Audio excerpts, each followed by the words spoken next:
everyone. Welcome to another episode of Choral Living. Hope everyone's doing well. I thought tonight we might talk about the subject of chaos. The only reason I thought we would do that subject is because you had brought it up, and I guess you totally forgot, but I was like, hey, we can, talk about chaos and pull out of that what we see. Why not? Why not? So, chaos for you. What's like the first thing that's coming to your mind when you're thinking about chaos? That Marilyn Manson song, "We Are Chaos." That's it, true. I actually like that We song. can't be That was a good song. cured. That's what comes to my mind first. Well, the definition of chaos right off the bat has to do, it's kind of like disorder and confusion coming together. And it's kind of like, I don't know if you could call it madness. Madness might be something else. But chaos, like this wild disorder, like I think of like maybe a tornado is chaotic, coming in and blowing apart a town. But chaos seems to have an element in many facets of our lives that we actually enjoy.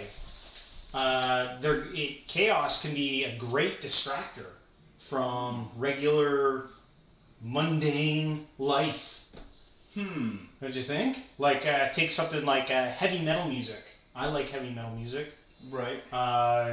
And it can be, if you've never heard a song before and you hear something come on the radio and it's just like hard crashing and stuff like that, that can be, that chaos can kind of pull you out of maybe your just regular routine of what you're doing. And Chaos, the heavy metal, or jazz or whatever, something you might put in the category of chaotic, it's still kind of ordered though, right? It's ordered chaos, isn't it? yeah, well, what would be unordered chaos? I don't know. Yeah, and that's like, I was thinking about that. Like, is there really anything that is out of order and chaotic? Like looking from like the most like macro spectrum, you might be able to look at something. All the things that we deem as chaotic might actually have some fine order to it. I'm not an advocate for the Big Bang Theory, but if the Big Bang Theory is real, out of all that, disorder, confusion, the explosion and, all of reality coming into being, it still creates something that seems very orderly, and, the infinite, way of the universe and like things blowing up and volcanoes exploding and, nebulas and asteroid belts and all the things that are like going on, the madness that you might feel you could be caught up if you were in any of that. Really, there is, if you zoom out, it seems like there's some order to that. Don't you think? Yeah, I agree. That's exactly how it seems. I don't know what's so chaotic about it. Where's the chaos in that? It's order. The chaos might be in, to bring it down to like the human element, might be in. People think chaos has got a negative connotation to it. It's negative when people think of chaos. That's why there's books written like The Antidote to Chaos, by Jordan Peterson. That people want to solve chaos. They don't want there to be chaos. But is there anything that's truly chaotic? Like, is there anything that's out of sorts really that bad? I think not. I think everything in reality is actually remarkably seamless and unbelievably ordered. Everything. Volcanoes, supernovas, earthquakes, all of it. There's good reason why it is the way it is. Every single thing. Yeah. Shockingly so. But when you're in, it's easy to say when you're not going through a chaotic situation, like, swerving away from an oncoming accident or something like that. At that time, it feels like, this is awful, this is terrible. Some people don't like a mosh pit. Some people don't want to get into a mosh pit and randomly be, there's a word, random. It's like, is this just random? Is it all random? I think randomness isn't necessarily random. At the core of randomness itself. Yeah, that's a good idea. What am I even talking about? I'm just saying that, what can you really say is just a fluke, like meaningless, chaotic, out of sorts. What really is, when you zoom right in, every single tiny molecule of this reality is remarkably ordered. There's a reason you can seek out and find a reason to every single thing behind every single thing. There's a reason, Why do sperm cells go in all kinds of different directions, there's probably reason to it, Yeah. So the chaos is more ordered than you think, and it's not really random. So with that saying, like, does this kind of like speak into kind of like free will, or like if everything is ordered and structured and totally meant to happen a certain way, does it get into like free will, or not having into free will? Yeah, if everything's ordered. Yeah, I don't think there is free will. Okay. I think even the things you think are novel thoughts and what and I'm sure that like nobody, I don't think I've met somebody yet that wants this to be the case or doesn't disagree with me. But I tend to think that nothing is free will, that your entire identity, who you think you are, is literally just made up of everything outside of that identity. So everything about you that you think is so individual in you is really just a reflection of everything that's been put into it. From your parents to your genetics to everything. You didn't choose your own genetics. You didn't choose who your parents were going to be. You didn't choose what it was going to be like when you were a baby. You didn't choose anything about yourself. And you think that, but people will be like, well, no, I take the credit. I take the credit for all these good things about myself. But it's like, you didn't,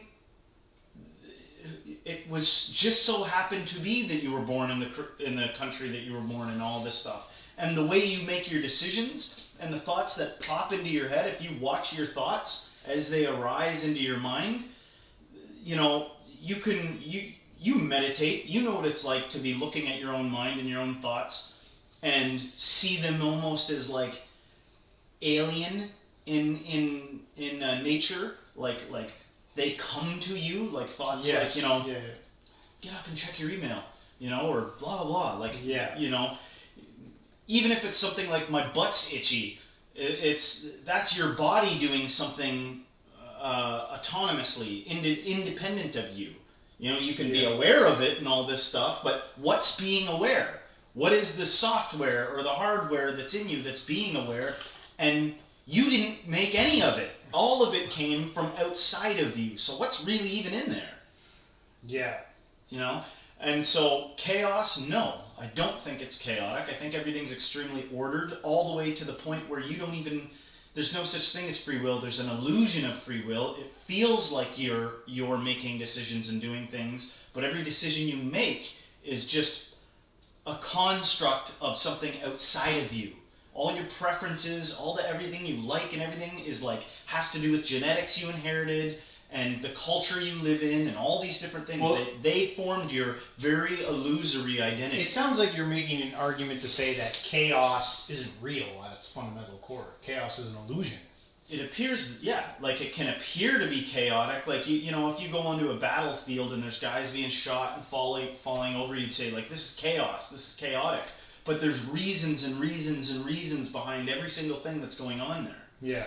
There's reason behind it. Really, the disorder and the confusion would basically just come from your limitations as a being in that situation. Even if, I thought like you just might not be able to see the higher picture, like the greater picture beyond it. Yeah. You yourself can feel like you're trapped in chaos. Most people don't even care to look that hard. Like I said, most people, when I suggest that they don't have free will, and that there's nothing there and their identity is an illusion, they disagree with me. They're like, no. That's because it's threatening to the ego. The idea of talking about that is threatening to your identity. It's going to get anxious at this idea. You could do a whole show on free will. Everything that I'm saying right now that seems spontaneous. I didn't prepare any of this. It seems spontaneous. it's all arising from something that's been in the works for thousands of years to get to this point and blah at you. There's order to it. And it's everything that you've absorbed. And so there's a distinction, I guess, between the observer and everything that's coming in. You think? Maybe. I mean, what's the observer? It's like the your eyeballs, your brain. The $1 million question, right? It's like the observer seeing all this thing and how we attach ourselves to everything that we're absorbing, right?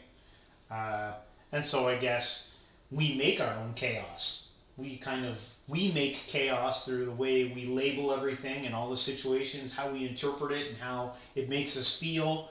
We are the creators, I guess, of chaos, maybe. Yeah, I don't know. If you buy into the idea that chaos exists, like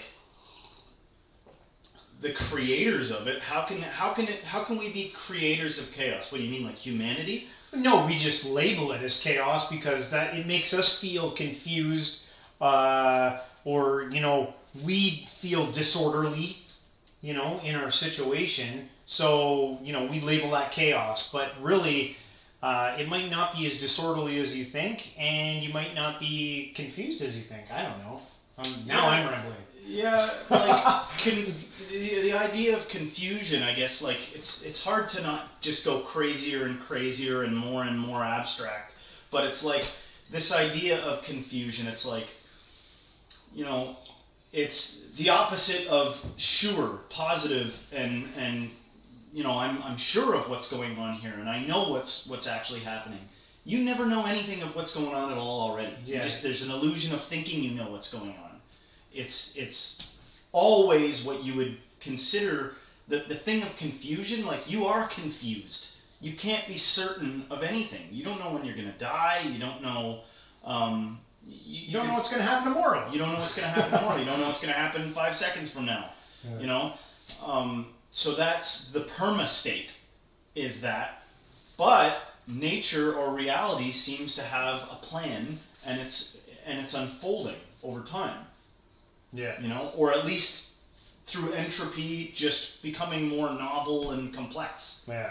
And it's amazing how much we do, like, so much stuff to try to make us feel comfortable with that illusion of that. Like, I do have it all, Yeah, but that's part of the plan too. The idea of seeking comfort and everything like that. It's like, it's seeking safety and comfort and all these different things. But that whole nature, that whole feature or nature of humanity to comfort seek is like highly exploitable. You are being exploited for your desire to seek comfort and whatever the opposite of chaos is. Yeah. Like, what's the opposite of chaos? Structure? Yeah, or order, maybe. Order? Like you said, yeah. The fact that you want order and safety makes you hyper exploitable. Yeah. I believe. Think about every ad you've ever seen, like, get the... Get your insurance, get this, get your that. Ooh, you don't want to go out into the scary world, get this car that's super safe, get this that's super safe, live like this to be safe. Like, that, it plays on your mortality and your fear of the unknown and your fear of death and all these different things, because you are afraid of those things. It's out of your control, that's already chaos, that's already, just something that you've inherited, that you didn't decide to be the case for yourself. Yeah, kind of like grown into that situation. It's with chaos. It's hard to, like, when you see wild, crazy things. Like Mother Nature is a powerful one. There's nothing, it feels like this is completely random. Why me? Why did, this thing happen to me? Cancer can be chaos, but really, at its core, I guess it's not. It's just doing its thing, right? It's responding to, something else that caused it to become cancer. To cancer, God is a cancer cell. To a bumblebee, God's a bee. To a human, God's a human. Like, all these other things want to live too. Yeah. All these other aspects of reality. That it's all entropic. They're all everything's just multiplying and becoming more and more complex. That seems to be one of the things you can observe about reality. Yeah. And then, I think, like I said in the beginning, sometimes we like to put ourselves into a little bit of chaos, like a high intense action video game. We like to be like tested and like, I think we like a little bit of chaos sometimes, don't we? Mm-hmm. Yeah. Yeah, it's like a sad thing to live in a hyper safe world. That's like sad. Yeah. It's sad to be bubble wrapped in like no danger, no unexpected anything, no alarms and no surprises. That's like a sad state of affairs. Yeah. Not that I'm wishing something horrible on anybody, like not that it's like you should be, I'm not suggesting that you should embrace danger or that you should necessarily put yourself in harm's way or something. Yeah. But well, hey, on a micro level, chaos might be a great thing. Chaos in the spur of an intense moment, you might find a strength that you never found before. You might learn something that you would have never learned before without that insanity coming upon you and be like, I gotta make a quick-witted decision. Yeah. So chaos, I guess, on some level, can be seen as a really good thing. I guess when it threatens our lives or whatever, probably not so awesome. Mm-hmm. But, yeah. Is there anything else you'd like to add to chaos? Not even anything. Not even anything. We did it. We unraveled it, folks. So, everyone, if you like the episode, don't forget to hit the subscribe, the like, share with a friend. The notification bell lets you know whenever we release another episode, and look in the description box for all our links to our stuff. All right, everyone, till next time, stay spiritual!